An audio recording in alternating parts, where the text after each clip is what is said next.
प्यारे बच्चों नमस्कार। 10वीं कक्षा की विज्ञान के चैप्टर कार्बन और उसके यौगिक के तीसरे लेक्चर में आपका स्वागत है। इस वीडियो लेक्चर में हम ये सीखेंगे कि हाइड्रोकार्बन क्या होता है और हाइड्रोकार्बन कितने प्रकार का होता है, अर्थात कि हम हाइड्रोकार्बन का वर्गीकरण करना सीखेंगे और प्रत्येक प्रकार के हाइड्रोकार्बनों को जो हम किस तरह से प्रदर्शित कर सकते हैं, अर्थात कि हाइड्रोकार्बनों को प्रदर्शित करने के लिए हम 5 तरह के सूत्र यूज करते हैं। एक उसका अणु सूत्र होता है, एक संक्षिप्त सूत्र है, एक संरचनात्मक सूत्र है और इसके अलावा एक इलेक्ट्रॉनिक सूत्र भी जो है हमारे पास इसका होता है। तो मैं ये 500 प्रकार के जो सूत्र हैं ये आपको यहाँ पर समझाऊंगा और हाइड्रोकार्बनों के नामकरण भी मैं आपको यहाँ पर समझाऊंगा। अब यहाँ देखिए कि सबसे पहले हम ये जानेंगे कि हाइड्रोकार्बन क्या होता है। जैसे नाम से ही स्पष्ट है कि हाइड्रो प्लस कार्बन, यानी कार्बन और हाइड्रोजन के जो यौगिक हैं वो क्या कहलाते हैं, हाइड्रोकार्बन कहलाते हैं। ये सिर्फ कार्बन और हाइड्रोजन से बने यौगिक हाइड्रोकार्बन कहलाते हैं। तो जैसे CH4 है, C2H6 है, CH4 को हम मेथेन कहते हैं, C2H6 को एथेन कहते हैं। ये नाम लिखने में इसी लेक्चर में आपको सिखाऊंगा कि किस तरह से लिखते हैं। बिल्कुल आसान है, एक बार समझने में आपको समझ आ जाएगा। ओके, तो अब हम हाइड्रोकार्बन की टाइप्स के बारे में पढ़ते हैं, अर्थात हाइड्रोकार्बन का वर्गीकरण हम किस तरह से कर सकते हैं। हाइड्रोकार्बन जो है मुख्य रूप से 2 तरह के होते हैं, संतृप्त हाइड्रोकार्बन और असंतृप्त हाइड्रोकार्बन। संतृप्त हाइड्रोकार्बन जो है आगे फिर एक ही टाइप का है, उसको हम कहते हैं एल्केन। और असंतृप्त हाइड्रोकार्बन 2 तरह के होते हैं, एल्कीन और अल्काइन। ठीक है, तो एल्केन के अंदर क्या होता है, कार्बन कार्बन के बीच में एकल आबंध होता है।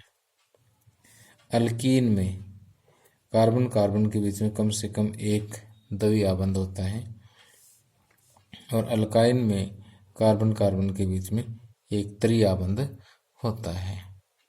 ठीक, तो जो द्वि और त्रि आबंध वाले जो होते हैं ये असंतृप्त हाइड्रोकार्बन है और एकल आबंध वाला जो है वो संतृप्त हाइड्रोकार्बन कहलाता है।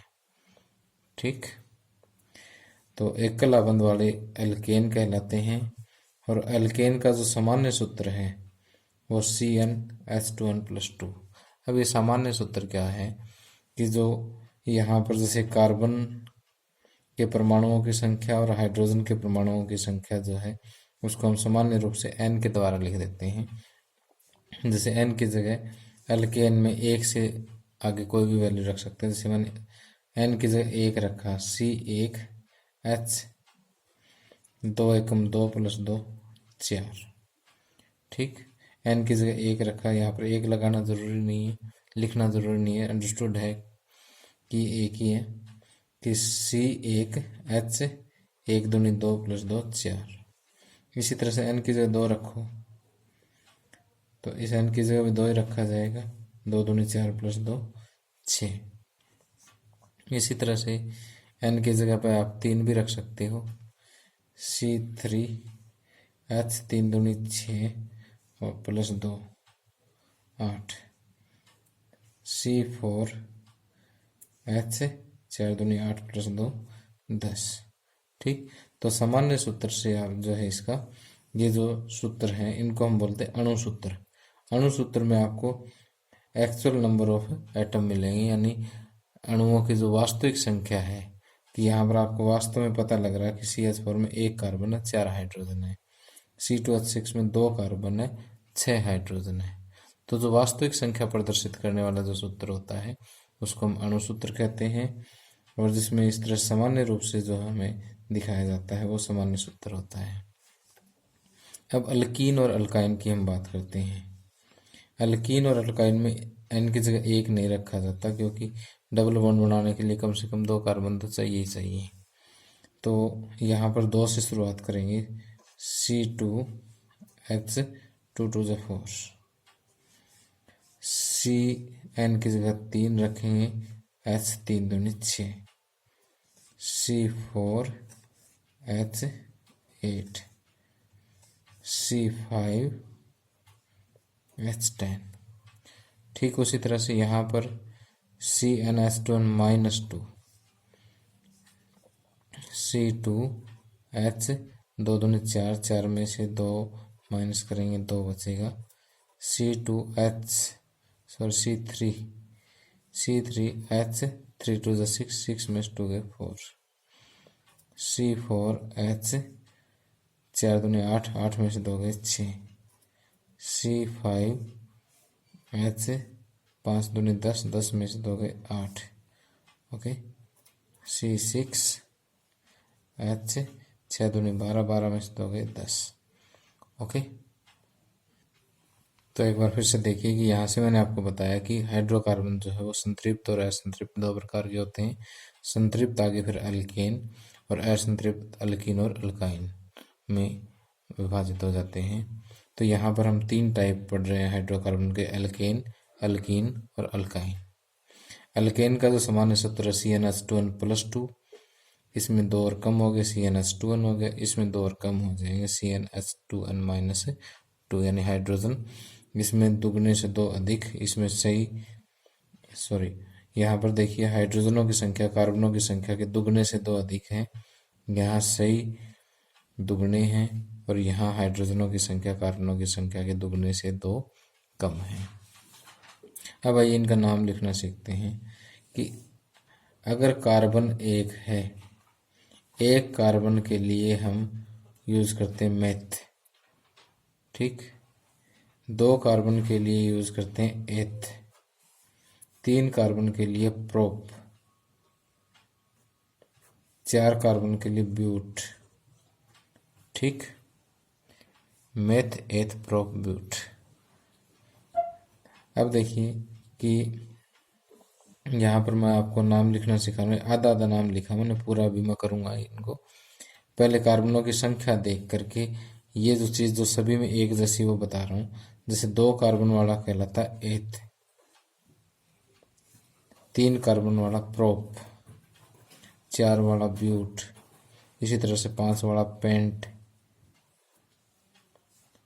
और इसी तरह से 2 कार्बन वाला हमने क्या कहा था एथ, हर एक जगह एथ ही रहेगा ये, 3 वाला प्रोप, 4 वाला ब्यूट, 5 वाला पेंट, 6 वाला हेक्स।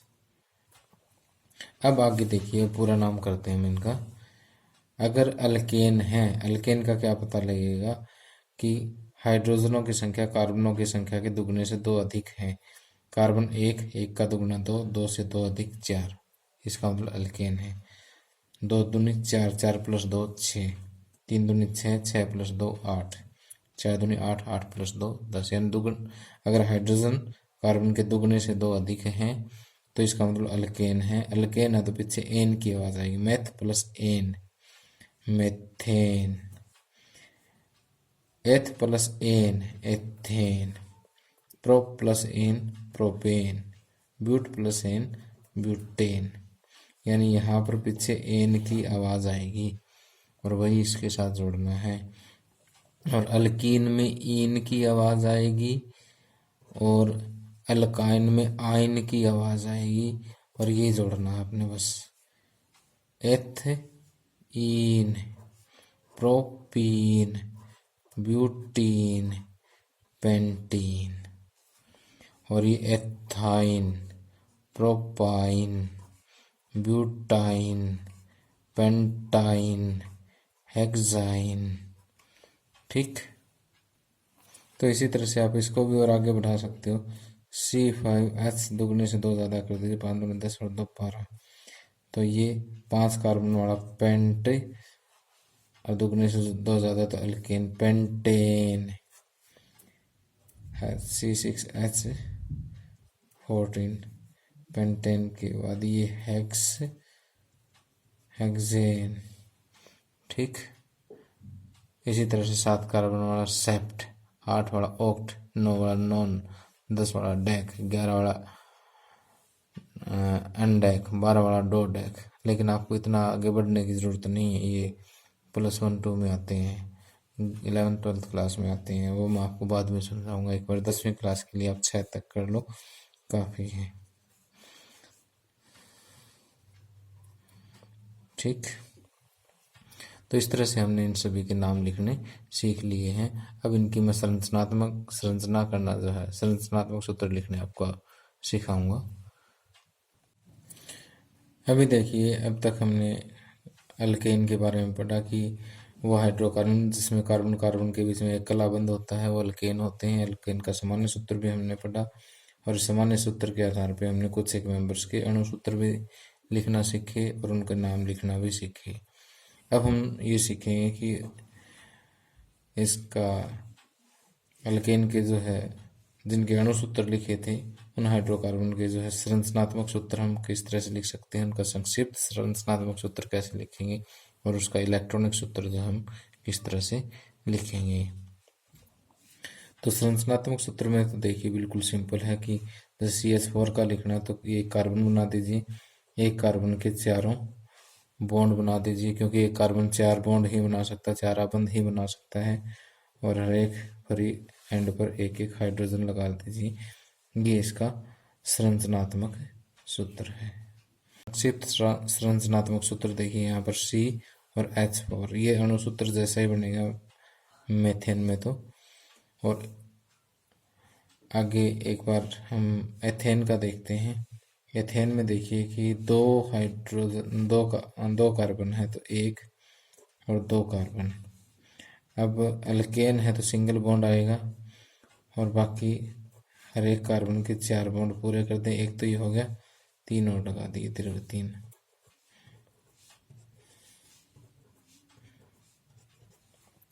ठीक, तो ये इसका संरचनात्मक सूत्र हो गया। अब संक्षिप्त संरचनात्मक सूत्र जो है CH3 और CH3, ऐसे भी लिख सकते हो आप इसको, CH3 ऐसे भी लिख सकते हो, दोनों सेम चीज़ है ये। ठीक, अब देखिए ये जो आबंध है ये हाइड्रोजन और कार्बन के बीच में नहीं है, ये देखिए वास्तव में इसी का ही छोटा रूप है ये। तो समझ जाना है आपने कि ये कार्बन कार्बन के बीच का आबंध है। ठीक, अब इसी तरह से आप किसी का भी लिख सकते हो, जैसे मैं हेक्सेन का लिख के दिखा देता हूँ आपको। हेक्सेन में 6 कार्बन है, 1 2 3 4 5 और 6। हर एक कार्बन के 4 बॉन्ड पूरे कर दें आप।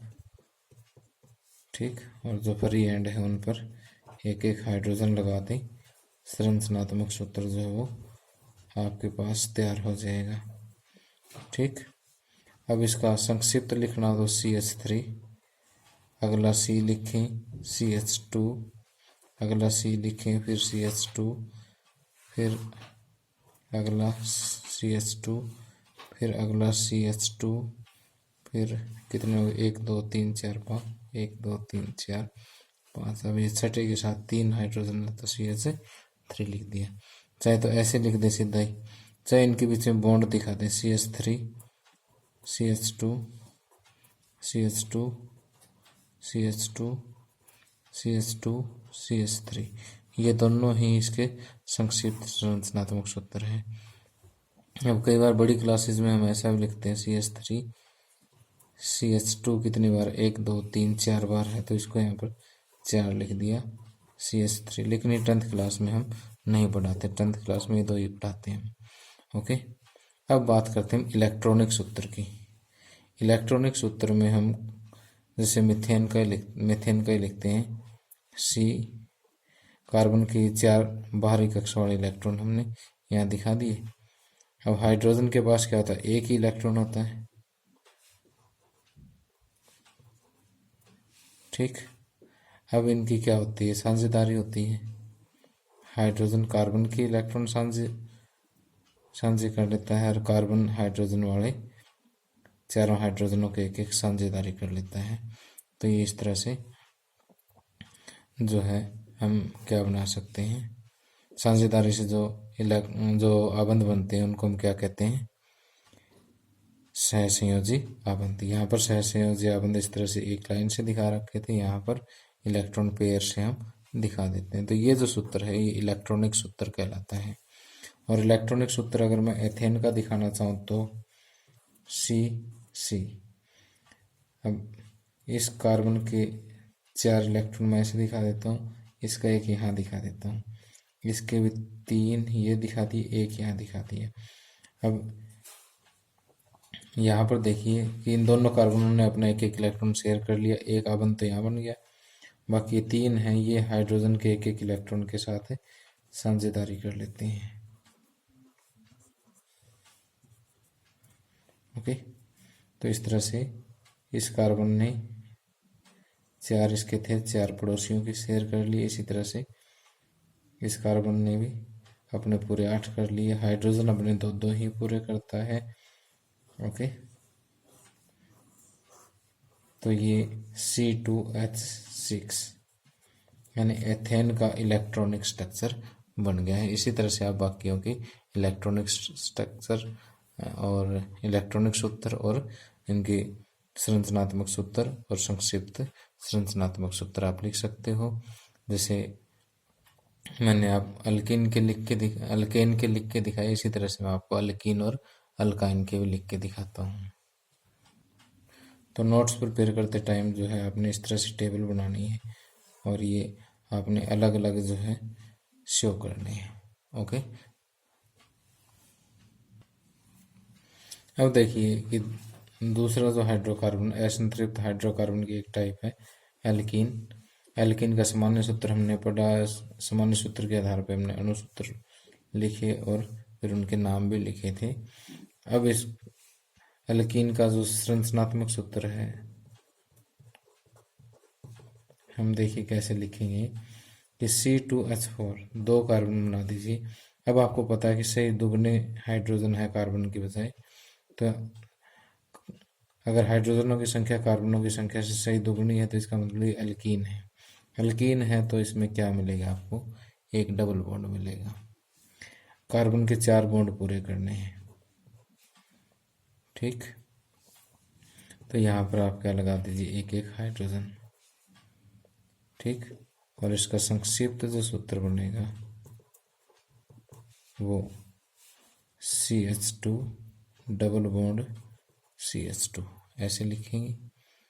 ठीक, और इसका जो संरचनात्मक सूत्र है वो मैं आप लोगों की कन्फ्यूजन दूर कर देता हूँ कि अगर आप ऐसे भी लिख देते हो तो भी ठीक है।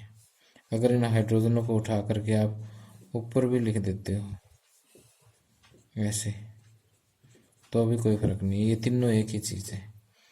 ठीक है, तो आप इस तरह से किसी भी तरह से लिख सकते हो, लेकिन ज़्यादातर बुक्स में ऐसे लिखते हैं, थोड़ा सा सिमेट्रिकल सा ना सुंदर लगता है लिखने में, बाकी और कोई चक्कर नहीं है। बाकी ये भी ठीक है, ये भी ठीक है, ये भी ठीक है, तीनों एक ही चीज़ है ये। ओके, संक्षिप्त सूत्र जो है आप H2C डबल बॉन्ड CH2 ऐसे भी लिख सकते हो, लेकिन ज़्यादातर बुक्स में ऐसा लिखा होता है तो मैं आपको ये रिकमेंड करता हूँ। ओके, अब इसका इलेक्ट्रॉनिक सूत्र देखिए। इलेक्ट्रॉनिक सूत्र में जैसे 2 इलेक्ट्रॉन मैंने इधर दिखा दिए, 2 इधर दिखा दिए। इसी तरह से इस कार्बन के 2 यहाँ दिखा दिए, एक एक यहाँ दिखा दिया, और यहाँ पर एक एक हाइड्रोजन का इलेक्ट्रॉन भी मैंने दिखा दिया है। ठीक, हाइड्रोजन अपने 2 पूरे कर लेगा, एक एक कार्बन के शेयर कर लेगा। ये कार्बन देखिए 2 अपने पड़ोसी कार्बनों के और एक एक पड़ोसी हाइड्रोजनों के शेयर कर लेगा, और ये कार्बन जो है 2 पड़ोसी कार्बन के और 2 जो है इन हाइड्रोजनों के शेयर कर लेते हैं। इस कार्बन के भी 8 पूरे, इसके भी 8 पूरे, हाइड्रोजनों के भी 8 पूरे। तो इस तरह से हम अल्कीन का जो आयन इलेक्ट्रॉनिक सूत्र जो है लिख सकते हैं। अब इनमें से किसी एक का भी मैं लिख के दिखा देता हूँ, जैसे C4H8 इसका संरचनात्मक सूत्र बिल्कुल टेंशन फ्री होकर के 4 कार्बन लिख दीजिए। ठीक, फिर अल्कीन है तो एक जगह पर आप डबल बॉन्ड लगा दें, चाहे इधर लगा दें चाहे इधर लगा दें, और फिर हर एक कार्बन के 4 बॉन्ड पूरे कर दें। 2 यहाँ पर है, इसके 2 ही लगेंगे, इसके 2 और 1 3 हो गए, इसका 1 ही लगेगा, इसके 2 और 2 4, इसके 3 लग जाएंगे। ठीक, 4 से फालतू नहीं होने से ध्यान रखना है।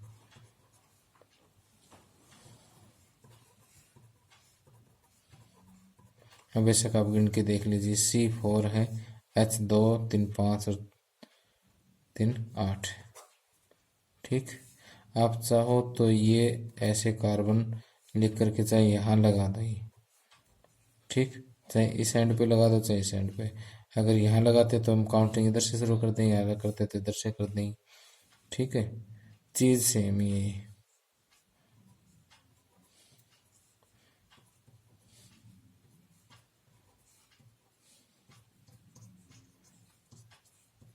ठीक, ये और ये दोनों संरचनाएं क्या है, समान है। ओके, इसी तरह से आप C6H12 का भी लिख सकते हो। 1 2 3 4 5 6, यहाँ पर डबल बॉन्ड लगाएं और बॉन्ड पूरे कर दें बस, और कुछ नहीं करना आपने। संरचनात्मक सूत्र अपने आप लिखा जाएगा, हाइड्रोजन अपने आप पूरे होंगे, देखना आप। ठीक, आपको टेंशन लेने की ज़रूरत नहीं है कि कहीं जी 12 से ज़्यादा ना हो जाए। गिन के देखो, C6 तो आपने गिन के लगाए थे इधर। हाइड्रोजन 1 2 3 4 5 6 7 8 9 10 11 12। ठीक, तो इसी तरह से आप बाकी अल्किन्स के संरचनात्मक सूत्र और उनके संक्षिप्त सूत्र भी लिख सकते हो। इसका संक्षिप्त कैसे लिखेंगे, CH2 डबल बॉन्ड CH और CH2 फिर CH2 फिर CH2 1 2 3 4 5 और लास्ट में क्या है, CH3। ये इसका संक्षिप्त सूत्र हो गया। ओके, अब देखिए इसी तरह से हम अल्काइन का भी सामान्य सूत्र और अणु सूत्र पढ़ चुके हैं। संरचनात्मक सूत्र भी फटाफट देखते हैं कि देखिए C2H2, तो 2 कार्बन बना लीजिए। अब हाइड्रोजनों की संख्या कार्बन के दुगने से 2 कम है, तो इसका मतलब अल्काइन है। अल्काइन है तो कार्बन कार्बन के बीच में त्रिआबंध मिलेगा। तो हाइड्रोजनों की कार्बनों के 4 बॉन्ड पूरे करने तो एक एक और लगेगा, जो फ्री एंड है वहाँ पर हाइड्रोजन लगेगा। तो देखिए C2H2 एथाइन बन गया, और इसका जो संक्षिप्त अणु सूत्र है CH ट्रिपल बॉन्ड CH।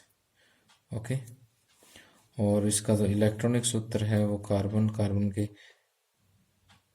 आप यहाँ पर 3 दिखा दीजिए, एक इधर, इस कार्बन के 3 इधर एक इधर। यहाँ पर एक एक हाइड्रोजन जो है वो क्या कर लेगा, अपने 2 इलेक्ट्रॉन पूरे कर लेगा, और ये कार्बन 3 इधर से और एक इधर से, और ये कार्बन 3 इसके और एक हाइड्रोजन का शेयर करके इस तरह से इसका इलेक्ट्रॉनिक सूत्र बनेगा। ठीक, इसी तरह से आप प्रोपाइन का बना सकते हो। मैं यहाँ से एक पेंटाइन का उठा लेता हूँ। 1 2 3 4 5 पेंटाइन का हम ले रहे हैं, तो एक तरह ट्रिपल बॉन्ड बना दीजिए, बाकी अब आप 4 पूरे कर दीजिए। यहाँ पर 3 + 1 4, यहाँ 3 और 1 4, इस कार्बन के ऑलरेडी पूरे हैं, इसके 2 2 2 4, इसका 1 और 3 4। तो यहाँ पर जो फ्री एंड है वहाँ पर हाइड्रोजन लगा दीजिए। यहाँ से आप देख सकते हैं कि कार्बन तो अपन गिन के लिखे थे 5, हाइड्रोजन 3 3 6 और 2 8, पेंटाइन बन गया। ठीक, इसी तरह से आप बाकियों के संरचनात्मक सूत्र भी लिख सकते हैं। तो इस लेक्चर के लास्ट में हम संतृप्त और असंतृप्त हाइड्रोकार्बनों के बीच में अंतर और देख लेते हैं। संतृप्त हाइड्रोकार्बन आपको पता है कि जिसमें कार्बन कार्बन के बीच में सिंगल बॉन्ड होता है वो संतृप्त होते हैं। असंतृप्त जिसके में कार्बन कार्बन के बीच में द्विआबंध या कार्बन कार्बन के बीच में त्रिआबंध होता है, वो असंतृप्त हाइड्रोकार्बन होते हैं। और इसमें जो है प्रतिस्थापन क्रिया होती है, प्रतिस्थापन अभिक्रिया। प्रतिस्थापन अभिक्रिया का मतलब ये होता है कि जैसे मान लीजिए CH4 है,